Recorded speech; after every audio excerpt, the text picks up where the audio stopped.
Bom dia! Tudo bem com vocês? Desejo para vocês uma ótima semana, tá, pessoal? Que Deus abençoe vocês.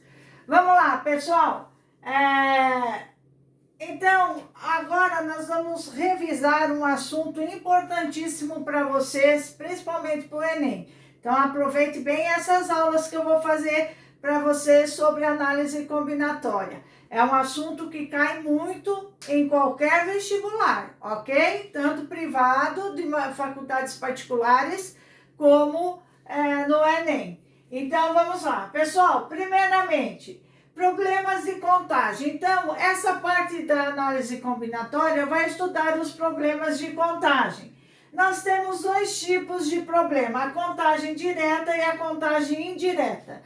O que é a contagem direta? É se nós estivéssemos na sala de aula e eu contaria quantos alunos estariam presentes de 1 a 1, ok? 1, 2, 3, 4 e assim vai. Isso é uma contagem direta, aqueles problemas na qual eu posso contar 1 a 1. Só que geralmente não é assim que acontece. Por exemplo, se eu não estou numa reunião, num anfiteatro, para mim saber a quantidade de pessoas presentes, se ele estiver totalmente lotado, basta você pegar as filas de carteiras, né? A quantidade e as colunas, e multiplicar, eu saberei a quantidade de pessoas presentes num auditório, ou mesmo na sala de aula. Em vez de eu contar 1 a 1 os alunos, eu pego a primeira fila com o número de colunas e conto quantos alunos estarão presentes, se estiver totalmente lotado, ok? Então, essa é a contagem indireta, na qual você utiliza o processo de multiplicação. Contaria o número de carteiras da primeira linha, tá? E multiplica o número de linhas pelo número de colunas, eu saberei quantos alunos estão presentes. Então, esse é o processo indireto, ok? Então, contagem direta 1 a 1. Contagem indireta é aquele que você utiliza o processo da multiplicação. Aí, na página 30 de vocês, tá?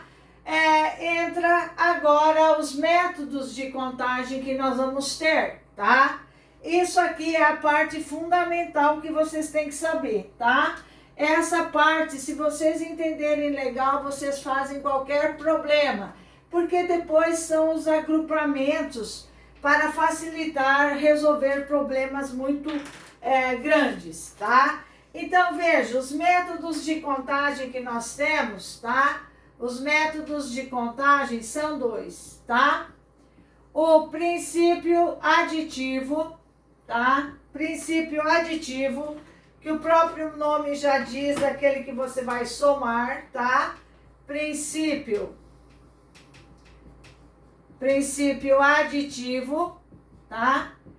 Então, veja, o princípio aditivo, quando você vai aplicar o princípio aditivo, tá? E o princípio multiplicativo que nós temos. Na apostila de vocês, ele traz o aditivo como segundo, tá?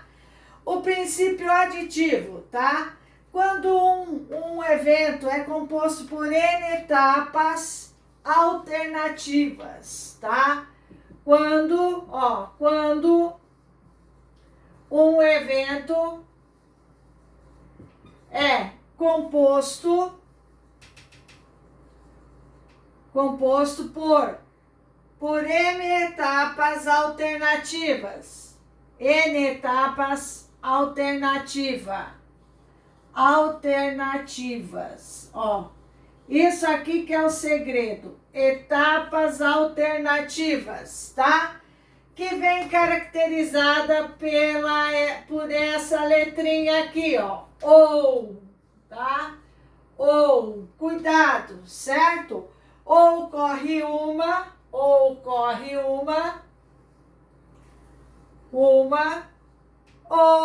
ocorre outra, certo? Então, o número total de possibilidades desse evento, você irá somar essas etapas, ok? Então, o número de possibilidades de ocorrência do evento é igual à soma do número dessas possibilidades de cada etapa, certo? Então, você vai somar. Por exemplo, número total de possibilidades vai ser igual. Vou pôr N aqui para melhorar, tá? Etapa N1 mais etapa N2 mais etapa N3 e assim vai, certo? NN. Então, você soma, ok? Soma o total de possibilidades. Então, princípio aditivo. Quando ocorre etapas alternativas, certo?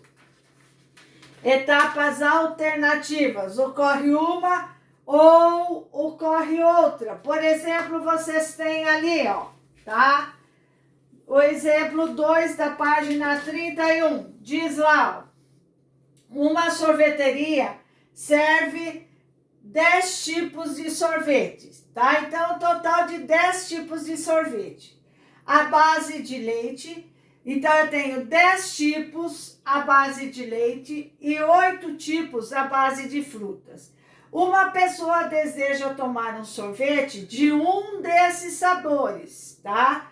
Quantas são as possibilidades de escolha? Então, veja, eu posso escolher de leite ou de fruta, tá? Então, são etapas alternativas.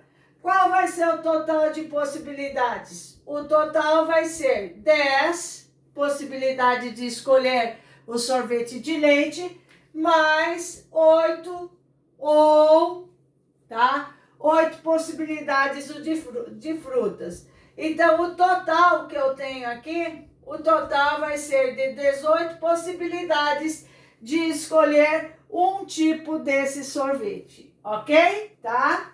18 possibilidades diferentes. Entendido? Então, essa é o princípio aditivo. Etapas alternativas, ou, tá? Não esqueço desse ou, significa etapas alternativas. E o outro princípio que nós temos é o princípio multiplicativo, que é o primeiro que ele traz aí para vocês, tá? O princípio multiplicativo, tá? Multiplicativo,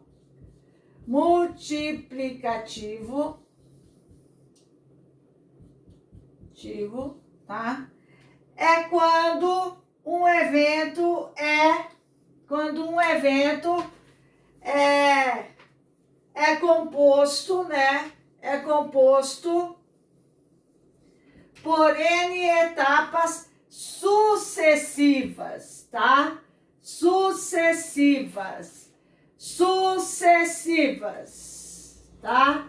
Caracterizadas por ó, certo? Tá? Então, ó, certo?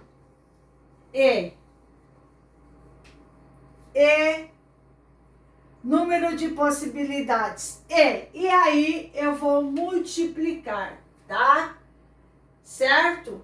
Então, eu vou multiplicar na etapa sucessiva.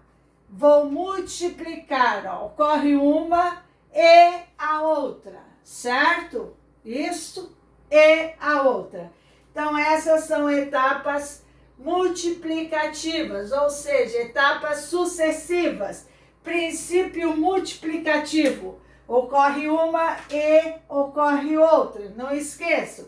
Nesse processo, nós temos a árvore de possibilidades. Então, como exemplo, lá na página 30, vocês têm exercício 1. Um jovem tem 8 pares de tênis e 3 pares de meia. 8 pares de tênis, tá? 8 pares de tênis, tá? E 3 de meias. Ele deseja calçar um par de cada um. De quantos modos isso pode ser feito? Ó, ele quer calçar um tênis e uma meia. Um par de tênis e um par de meia, certo? Eu calço, ó, um par de tênis ou um par de meia, ou eu calço um par de tênis e um par de meia. é E, né? Eu não estou escolhendo um ou o outro, eu quero os dois, certo? Então, esse é o princípio multiplicativo. Etapa sucessiva, escolher o par de tênis e o par de meia. Então, nesse caso, você vai multiplicar. É 3 tênis vezes 2, são 6 possibilidades diferentes que eu tenho de escolher um par de tênis e um par de meia, ok? Entendida a diferença do princípio multiplicativo, do princípio aditivo? Lembro dessa aula, chamei muito para vocês atenção ano passado, né? Certo? Então, pessoal, e aí dentro do princípio multiplicativo, nós temos o diagrama da árvore de possibilidades, lembram? Mas ela é mais utilizada, esse é o processo algébrico, né? Para situações de poucos dados, né? Quando é de muito, fica muito extenso, né? Então, vocês têm aí, por exemplo, vocês têm um bem extenso aí para fazer. Está na página 32, tá? Diagrama ou árvore de possibilidades. Vocês usam isso muito em genética, né? De possibilidades. Vamos fazer aqui um de genética, por exemplo. Quais são as possibilidades de um casal ter 3 filhos, tá? Todas as possibilidades. Então, ó lá. O primeiro filho, tá? O sexo deles, né? O primeiro filho, ele pode ser o quê? Uma menina e um menino, certo? Né? O segundo filho pode ser uma menina e um menino, ou uma menina e um menino, certo? Estou estudando todas as possibilidades do sexo dos filhos. O terceiro filho pode ser uma menina, um menino, uma menina e um menino, uma menina e um menino, uma menina e um menino. Então, quais são minhas sequências? Quais são minhas possibilidades? Primeiro filho, posso ter uma menina e uma menina. Posso ter 3 meninas, certo? Ou eu posso ter os 2 primeiros filhos ser menina e o último menino. Ou eu posso ter o primeiro uma menina, o segundo menino e a terceira uma menina. Ou uma menina, um menino e um menino. Ou eu posso ter um menino por primeiro, uma menina e uma menina. Um menino, uma menina e uma menina, um menino e uma menina e 3 meninos. Então, quais são as possibilidades do sexo? O total, 1, 2, 3, 4, 5, 6, 7, 8. 8 possibilidades diferentes.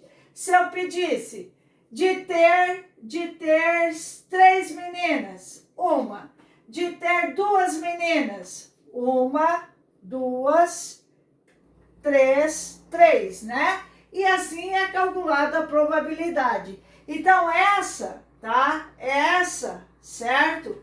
Essa é possibilidades diferentes de sexo das crianças, tá?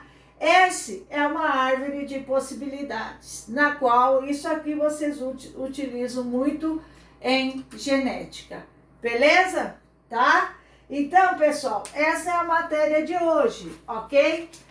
Aonde você tem que saber aplicar os princípios aditivos e multiplicativos, beleza? Tá? Amanhã a gente continua fazendo alguns exercícios. Tudo bem? Tá? Então, vejo lá. Eu vou fazer só 11 para fechar a aula de hoje, ó. O 11 não. O 12. Para fazer uma viagem entre duas cidades, uma pessoa pode optar por uma das duas empresas aéreas, tá?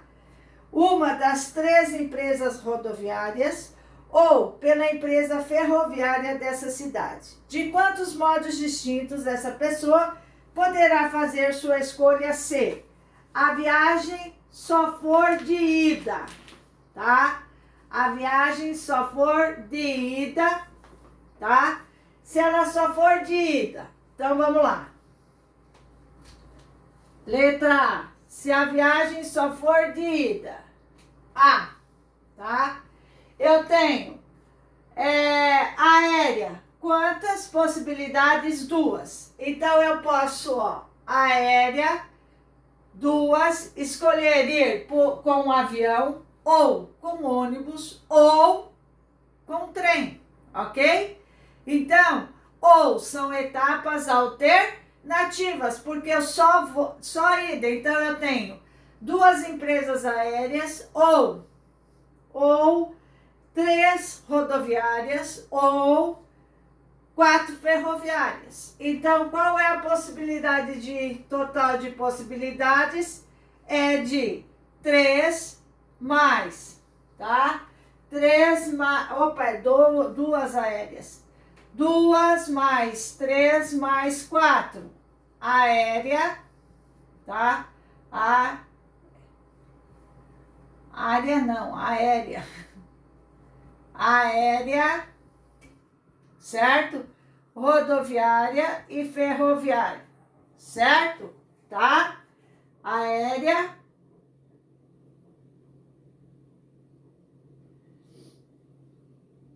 aéreas, ferroviária, rodoviária e ferroviárias. Enrolei a língua agora. 3 mais 2, 5, mais 4, 9 possibilidades de escolhas diferentes, ok? Na letra B, ele diz, tá? A viagem for de ida e volta, certo? A viagem for de ida e volta, certo? Então, eu tenho ida e volta, ok? Então, preste bem atenção. Eu tenho 6 possibilidades para ir e 6 para voltar. São etapas sucessivas, né? 6, certo? Então, vejam. 2 vezes 3, 6, tá? 6 possibilidades de ida e 6 de volta. Ah, é uma aqui. É uma ferroviária, né? Saco. Então, aqui vai ser 6, né? Ó, aqui é só de ida, né? 6. Então, ó, 2 vezes 3, mais 3, mais 1, 6. Eu tinha posto 4, é uma só ferroviária, tá? 6 possibilidades de ida. Então, se ele quer ida e volta, então N vai ser igual a quê? 6 para ir, tá? E 6 para voltar, né? Então, 6 vezes 6 vai ser igual a quanto? 36 possibilidades. Ele não deu aqui nenhuma restrição, então 36 possibilidades. Beleza? Entendido isso daí, pessoal? Amanhã a gente vou fazer mais alguns exercícios referente a isso. Tudo bem? Então, belezinha. Até amanhã, se Deus quiser, tá? Certo? Tchau!